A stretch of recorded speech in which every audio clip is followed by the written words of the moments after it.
have to take this. You can win as many people to Jesus as you can suffer through. If you can't suffer much, you can't win much. Ouch. Right?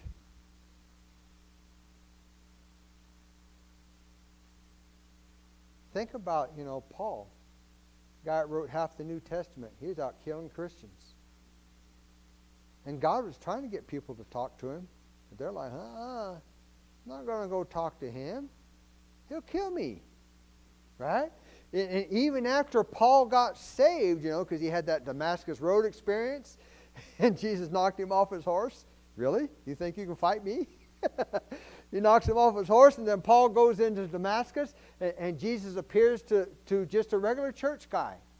He wasn't a pastor or a preacher or nothing, just a regular church guy. And he says, he tells him, that Paul's waiting over on this, in this house down on this street called Straight. You go over there and you lay hands. He goes, who? Oh, Paul? No. Saul. I've heard of him. No, I don't think so, Lord. That's not a good idea. Go. What if that guy just said, no, I'm not?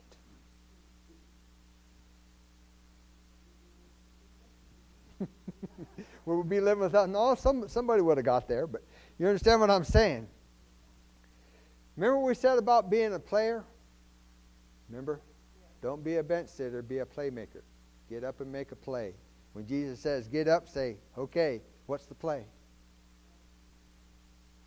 Right? Don't go in the game without the play. You got that? Don't go in the game without the play. Have you ever been watching a football game and somebody run out on the field and they'll go like, oops, and then they run back? Have you ever gone out, go to try to, share Jesus with somebody and you don't have the play, and you get over there and you're like, uh-oh, I don't have a play. But be a playmaker. Get off the bench. Don't be a bench sitter. Remember? In guard and tackle. Sit on the end of the bench. Guard the water bucket. Tackle anybody that gets near it. A lot of people do that with their Bible stuff. I'm sitting here with my precious book. And I'm guarding it.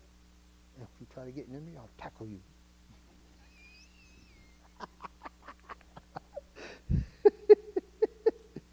Lord, deliver us from religiosity. Luke 11, verse 36 says this, if then your whole body is full of light, having no part dark. Notice he didn't say dark part, he said no part dark. Okay, because it's not the same.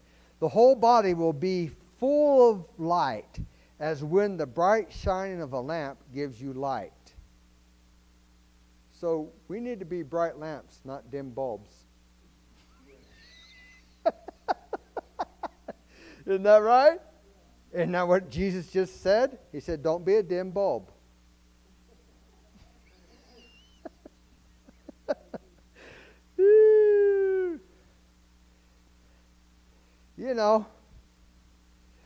It doesn't do any good to pray for fire.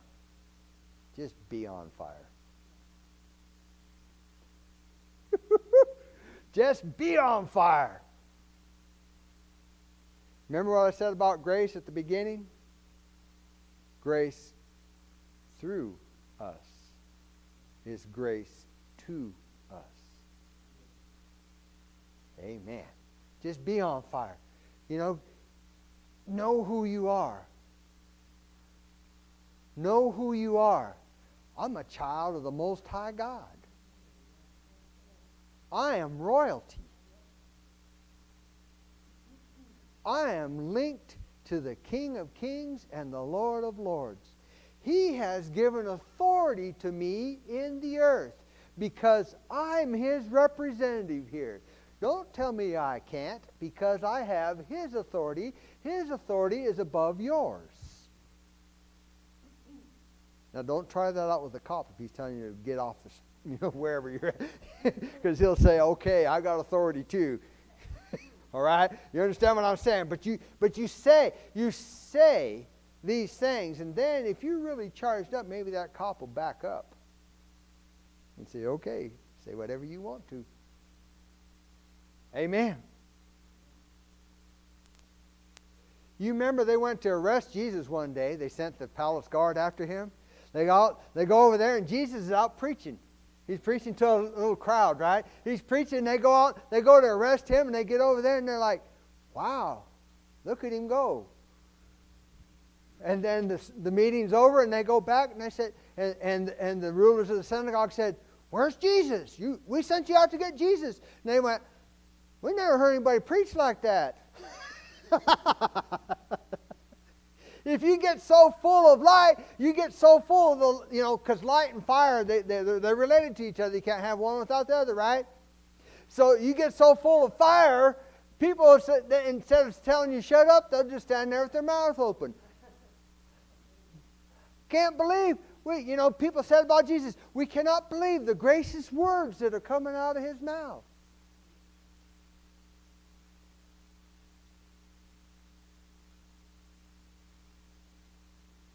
Be Jesus. Not you are Jesus, be Jesus.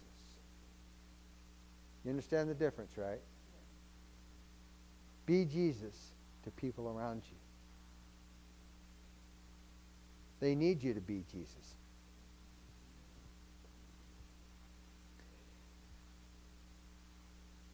We hear reports of miracles in distant lands, right? People go to Africa and India, go down to South America, Philippines, wherever, China.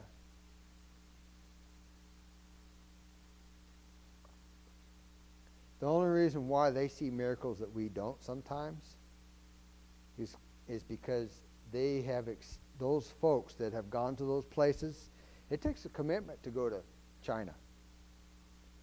It's not as bad as it used to be. At one time, if you went to China, that's a death wish, so to speak. They'd kill you for preaching the gospel. There's still lots of places in the world where they will do that. If they catch you with the Bible, off with your head. That's just the way it is. And the people that have made those commitments, I know, and this is going to strike all of us, right? Me too. The people that have made those kind of commitments, that have extended themselves out for Jesus in that way, and are trusting him just to even stay alive, no wonder they see miracles.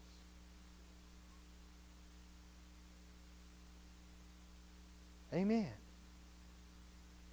It's not because they're outperforming us from the standpoint of they're better in some way or something like that. They've chosen to believe something that we don't. Ow.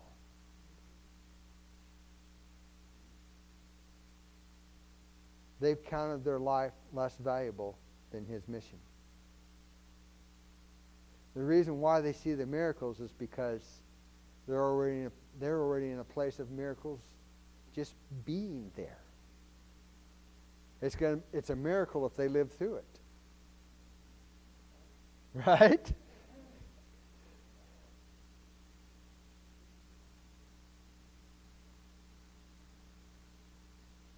What could God do with us if we just acted like nobody can interfere? And nobody can interfere because of who we are in him. What could God do? Wow.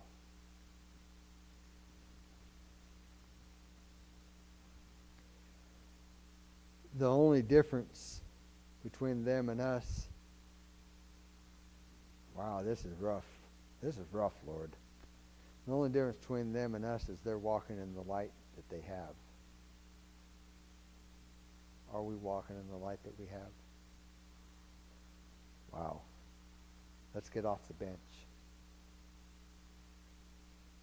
Tired of being a bench warmer?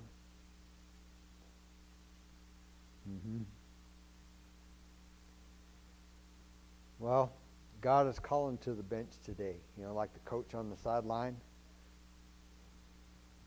And he's calling to the bench saying this: who'll get in there and make a play for me?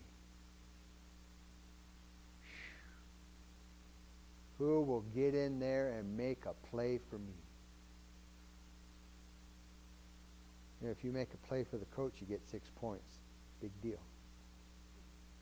If you make a play for Jesus, somebody gets to go to heaven. Wow.